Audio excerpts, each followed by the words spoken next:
député européen, animateur hors pair de l'émission Conversation sur TV Liberté. C'est le dimanche des rencontres culturelles et politiques avec des personnalités. Il est aussi un gaulliste historique et c'est toujours un plaisir que de recevoir Paul-Marie Couteau. Bonjour Paul-Marie. Oui, j'étais pas à Londres tout de même, mais enfin, bon, je suis gaulliste de longue date, depuis que j'ai 20 ans en réalité. Bonjour Martial.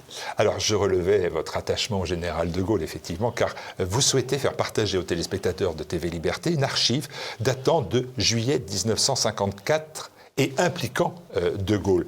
De quelle archive parle-t-on ? Alors, je me suis engagé dans une série de conversations avec quelqu'un que j'aime beaucoup, je dois dire, et qui, par sa modestie, est trop peu connu, alors que c'est une mine d'informations. C'est d'ailleurs un bourreau de travail, d'où la mine d'informations, qui est Éric Branca.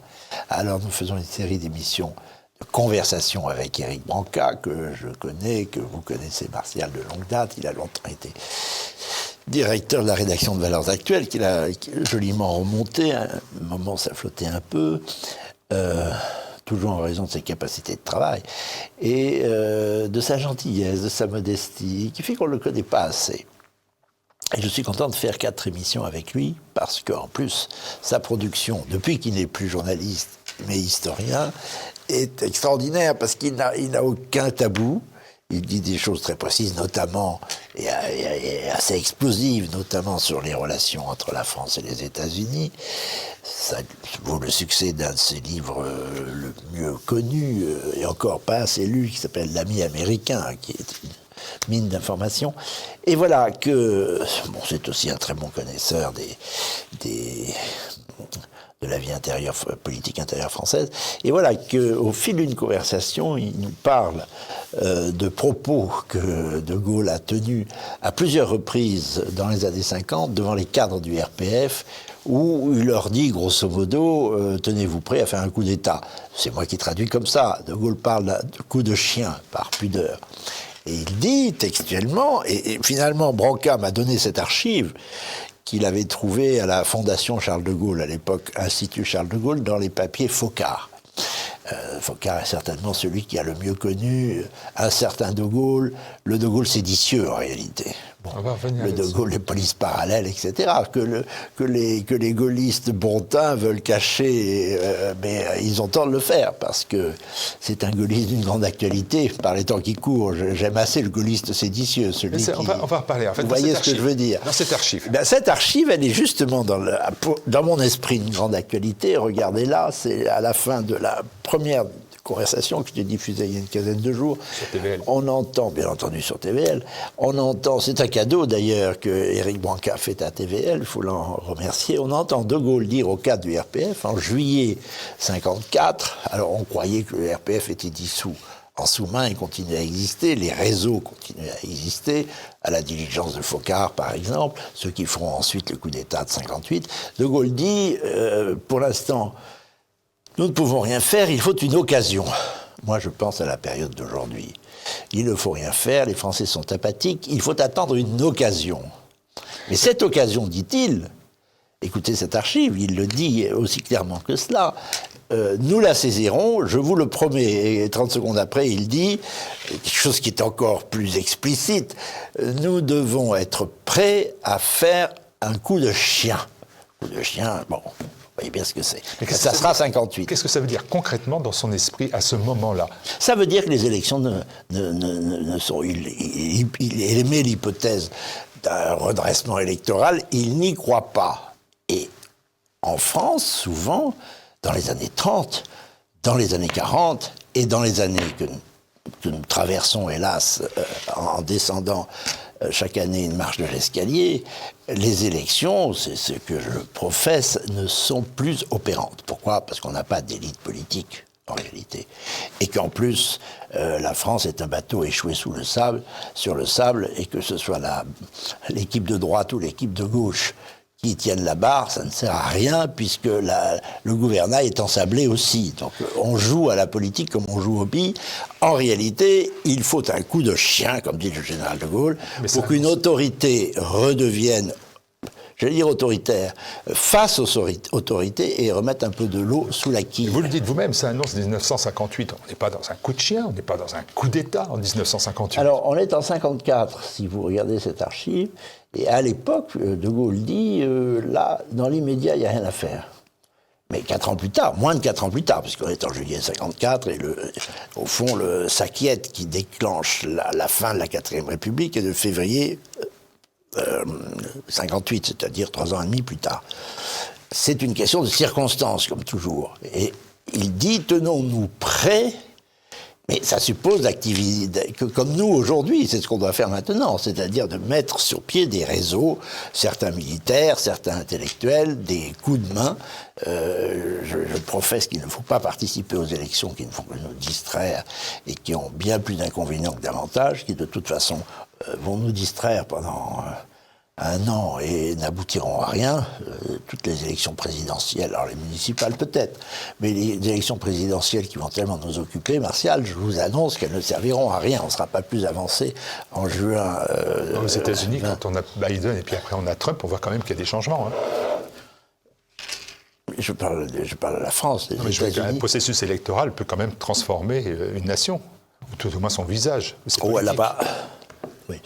Politique des États-Unis, ne parlons pas de je parlais de ce processus. Elle n'est pas, électoral. Oui, elle n'est pas. Mais il y a des élections qui peuvent changer les choses. Il y a des circonstances où les élections ne changeront rien. Là, on est sûr qu'en 2027, ça ne changera rien. Voilà. On peut croire aussi que ça peut changer quelque chose. Et comment? Avec qui? Pourquoi? Il n'y a pas d'élite. Aujourd'hui, il n'y a pas d'élite dévouée au bien commun. Il y a des chefs politiques qui s'amusent à la politique comme on joue aux billes à la cour de récréation, avec des gens derrière qui sont complètement futiles. Enfin, c'est devenu un jeu. C'est inopérant sur l'histoire de France. Bon, revenons à De Gaulle. Il nous faut faire. Alors le problème, c'est qu'on n'a pas de De Gaulle. Enfin, je crois qu'il y a quand même un ou deux personnages qui sont capables d'être des hommes d'État en France, quand même. Bon, qui ça? Écoutez, je suis le porte-parole de personne, vous verrez bien. C'est la Providence qui se mêle de faire surgir l'homme providentiel. Alors, revenons à De Gaulle, parce que quand vous avez préparé avec moi cette émission, vous avez dit, en fait, c'est le De Gaulle qui est en 54, qui parle comme ça, c'est un De Gaulle séditieux, vous avez d'ailleurs utilisé le terme à l'instant, et qui est de loin votre De Gaulle. Oui. C'est-à-dire le politiquement incorrect, celui que cachent les gaullistes en peau de lapin. Ça. Alors les gaullistes, la Fondation Charles de Gaulle, dirigée par Hervé Guémard, qui n'est rien d'autre qu'un mondain, ils veulent absolument cacher ce fameux De Gaulle qui est capable d'avoir une police parallèle. Ça sera le SAC, c'est pas moi qui l'ai inventé, elle a une certaine utilité. On va en parler avec Branca d'ailleurs du SAC qui a très mal fini, notamment dans l'assassinat Boula. Là j'ai d'ailleurs des témoignages recueilli de la bouche même de Charles Pasqua, qui j'aurais inversé au dossier, parce que, comme vous le savez, je parle aussi pendant mes conversations qui ne sont pas des... On va en parler de ça aussi, on va en parler aussi, parce que là, c'est aussi je mets mon grain de sel. Polémique. Non, mais parce que... il y a un De Gaulle séditieux, il y a un De Gaulle qui n'est pas démocrate. Est-ce que cette analyse ne conforte pas ceux qui ont accusé De Gaulle de dérive autoritaire, principalement à travers, par exemple, l'application ou la mise en place de l'article 16 de la Constitution de 58 sur les pleins pouvoirs? Est-ce que vous ne leur donnez pas, finalement, et absolument, je donne tout à fait raison à ceux qui voient en De Gaulle un homme capable d'écarter le droit et les règles d'une démocratie totalement rouillée comme celle que nous voyons aujourd'hui pour imposer l'intérêt national et restaurer une autorité, une auctoritas. Quand il dit « Croyez-vous qu'à mon âge, j'ai commencé une carrière de dictateur », on connaît bien cette phrase, mais finalement, il mentait. Parce que le 24 avril 1961, il active l'article 16 à la suite du déclenchement du putsch à Alger. On est en avril 61. Vous savez, c'est d'ailleurs la seule fois que l'article 16 va être mis en place. La dictature, c'est un peu une figure de style pour le journaliste. On parle de dictature de Poutine, il a le soutien de l'immense majorité de son peuple. On parle de coup d'État pour 58. Ce coup d'État a recueilli l'assentiment, le soulagement de l'immense majorité de son peuple. Donc il y a aussi des coups d'État démocratiques, c'est-à-dire qui rétablissent le pouvoir du peuple, démo, kratos, contre les oligarchies. Donc à partir de ce moment-là, on est dictateur, avec le soutien de son peuple, c'est très paradoxal d'être un dictateur. La dictature, c'est peut-être celle que nous subissons aujourd'hui, d'une petite nomenclature qui n'a pas le soutien de plus de 10 ou 11% de la population française. C'est ambigu, ce mot dictature. Quand il met cet article 16 de la Constitution, c'est véritablement un acte d'autoritarisme. C'est conforme à une constitution qui venait d'être approuvée par le peuple français. Vous croyez que les Français ne veulent pas une autorité? Ils n'attendent que ça. Alors comment vous expliquez que tous les gouvernements qui se sont succédés manquent d'autorité, selon votre point de vue, et que personne n'a remis en cause l'article 16 de la Constitution, alors que la révision de la Constitution, on en est à la 24e depuis 1958. Et personne n'a songé à retirer cet article 16. C'est absolument nécessaire. Il n'est pas impossible qu'il serve un jour à restaurer l'autorité d'un État qui en manque. Notez qu'il a servi seulement contre les putschistes à Alger, c'est-à-dire véritablement contre des personnes qui avaient dans le sentiment de défendre la France. C'est un très long débat. Est-ce que le maintien de l'Algérie dans la République française servait les intérêts à long terme? Et leur démarche, elle était patriotique. Et ce ne sont pas aux militaires de juger ce qui est patriotique et ce qui ne l'est pas. Ils font leur métier. Et d'ailleurs, donc c'était justifié d'appliquer l'article 16 à ce moment-là. Ils l'ont fait. Même ceux qui étaient eux aussi séditieux ont été très compris par Général de Gaulle. Et pour en revenir à la conversation avec Éric Branca, qui est une richesse, ben vraiment, je fais de la publicité là. J'invite nos auditeurs à regarder les 2 premières conversations déjà diffusées en attendant les 2 autres. Branca raconte quand même le détail du procès de Bastien Thierry, qui est une noble figure de quelqu'un qui, à la romaine, n'est-ce pas, a fait preuve d'un certain héroïsme, mais au nom de quoi? Au nom des valeurs de l'Occident. Il était en réalité plus animé par la solidarité atlantique, par les États-Unis, et d'ailleurs les généraux dont vous parlez, mon cher Martial, ils venaient à peu près tous de l'OTAN. Charles était un des dirigeants de l'OTAN, je crois, Atlantique Ouest, jusqu'en février 61, quelques semaines avant de faire un coup d'État qui était assez largement piloté par la CIA. C'est une des choses qu'établit Branca. Donc on ne sait pas très bien s'il servait les intérêts de la France ou d'une autre puissance. Très, très intéressé à, comme dit Branca, c'est aussi une de ses formules, à suivre la boussole permanente, encore une fois, c'est une de ses expressions, de la politique des États-Unis, c'est-à-dire nuire à la France. Et il établit aussi les liens entre l'OAS, via Giscard d'Estaing et bien d'autres canaux, et les États-Unis. Encore une fois, si impatient de se débarrasser de toujours un brevet de patriotisme au général de Gaulle, quitte à ce que les autres soient, comment dire... servir les intérêts des États-Unis, c'est pas un brevet de patriotisme. Ça restera prouvé, les historiens diront. Paul-Marie... Branca l'établit. Oui, parlons de Branca. Un grand coup de chapeau à Branca, vous le faites là, aujourd'hui. Et j'étais en train de me dire, mais en fait, est-ce que vous avez... Quand avez-vous découvert les qualités d'Éric Branca? Parce que j'ai l'impression, c'est en vous entretenant avec lui dans Conversation, vous n'aviez pas découvert, c'était un grand journaliste avant. Bon, écoutez, alors Éric Branca, je le connais depuis peut-être 40 ans, je ne sais pas. Je crois que je l'ai rencontré chez Marie-France Garot dans les années 80, du temps où Marie-France Garot dirigeait une revue qui s'appelait Géopolitique. Bon, c'était dans ce magnifique appartement où elle aimait recevoir dans les années 80. Je n'ai pas cessé de la rencontrer jusqu'à ce que l'âge finisse par avoir raison d'elle dans les dernières années de sa vie. Elle parlait gentiment de choses qui lui tenaient à cœur, la concurrence des Allemands, etc. Ça revenait. Mais enfin, sa grande période, c'est les années 80-90. C'est à ce moment-là que j'ai rencontré Branca, qui était un de ses amis, autour de cette revue. Il y avait aussi le général Gallois. Enfin, il y avait une belle équipe. Et une sorte d'amitié est née entre lui et moi à ce moment-là. Bien entendu, communion non seulement sur le gaullisme, mais sur une certaine conception du général de Gaulle.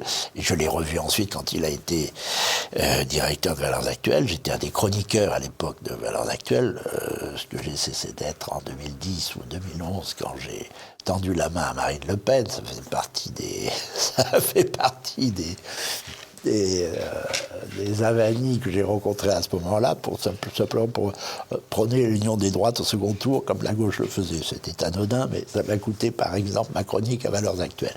Branca était parti à ce moment-là. Écoutez, je l'ai ensuite beaucoup lu parce que ce qu'il écrit est de très grande qualité. C'est un homme qui travaille. Alors il nous dit d'ailleurs, il ne voulait pas faire ses entretiens, ça fait longtemps que je lui demande, il me dit non, j'ai pas envie de parler de moi, il est très pudique. Et j'arrive à lui faire dire des petites choses, et notamment il explique qu'il dort 3 ou 4 heures par nuit, et tout le reste du temps il travaille. Bon, c'est un des secrets des écrivains et des historiens. Jean-Christian Petit-Fils, que j'ai eu il y a très longtemps, enfin il y a 2 ans je crois, au même micro des conversations, avait dit la même chose. Ça me fascine toujours les gens qui sont capables de se mettre à leur bureau à peu près 15 heures par jour. Et j'ai une admiration pour son travail et pour le bonhomme, qui est un type bien. Voilà, c'est un type bien, Éric Branca. Oui, bien d'accord. Vous vous passionnez aussi l'un et l'autre pour ce qu'on pourrait appeler les mensonges de l'histoire. J'ai repris ça, un terme qui d'ailleurs a été utilisé par Arnaud Folk dans des numéros de Valeurs Actuelles hors série. L'histoire, elle est peut-être plus intéressante quand elle est dégagée des tabous, selon vous? Ah, évidemment. C'est très important. On ne s'est pas rendu compte que si le pays en est où il est, si le peuple français a perdu de vue la France, il y a beaucoup de Français, disons les choses brutalement, qui ne sont plus français, qui n'ont plus l'esprit français, le souci de la France. Ils sont plus capables d'assumer un héritage historique qu'ils ne connaissent pas. La restauration de l'esprit français passera par la restauration de l'histoire. C'est d'ailleurs pourquoi j'essaie de le faire aussi pour penser les plaies nées de 1940. Et de cette opposition qui a été trop avivée, d'ailleurs, entre le jeu du maréchal Pétain et le jeu de Charles de Gaulle, qui était beaucoup plus complémentaire qu'on l'a dit. Il faut restaurer dans l'esprit français la gloire, non seulement autour de la Seconde Guerre mondiale, de la guerre d'Algérie, où chacun des acteurs s'est finalement assez bien comporté, y compris les séditieux. C'était une affaire de soldat à soldat. Bon, il a dit d'ailleurs à Bastien Thierry, je vais lui faire l'honneur de le faire exécuter. C'est-à-dire, c'est à la romaine. C'est-à-dire, il y a une noblesse dans ce. Ben oui, il a attenté à ses jours et au jour de sa femme. Bon, voilà, c'est l'histoire qui passe. On a une conception beaucoup trop édulcorée de l'histoire. La violence, elle est consubstantielle à l'histoire. Et il me semble d'ailleurs que si on regarde l'histoire de France, quelles que soient les périodes violentes, nous n'avons pas à en rougir et au contraire, il faut la restaurer. Et c'est pourquoi les historiens... C'est la mère des batailles pour vous? C'est la mère des batailles. C'est pas facile à dire parce qu'on voit bien aujourd'hui, c'est le pouvoir d'achat, c'est la sécurité. Non, la mère des batailles, c'est l'histoire. Et vous dites aux téléspectateurs qui sont accablés par l'insécurité, par les problèmes migratoires... C'est la conséquence. C'est la conséquence d'un peuple qui a perdu de vue sa propre histoire. Voilà. L'histoire qui a été révisée. Ça, c'est la source. La source de toute restauration nationale, elle est dans la restauration de notre conscience de l'histoire et de notre amour de l'histoire et de notre amour propre, tout simplement. Vous savez, les peuples qui réussissent aujourd'hui, que ce soit la Russie, la Chine ou l'Inde, enfin bon, vous savez, le monde bascule maintenant, on est très loin de nos rivages pour chercher des pays qui marchent bien. Ce sont des pays qui croient en eux-mêmes. Vous avez réfléchi à quel moment, ou pour quelle raison, l'histoire a pu être révisée par des progressistes, des marxistes? Pourquoi ils ont gagné? Comment ils ont gagné aussi vite et aussi fort? Ils ont gagné par la haine. Par la haine de la France. Je ne vais pas citer des noms. Je pourrais d'ailleurs en payer le prix, parce que mène le haut du pavé, rive gauche, des intellectuels dont l'obsession, qui rencontre aussi l'obsession de puissances étrangères,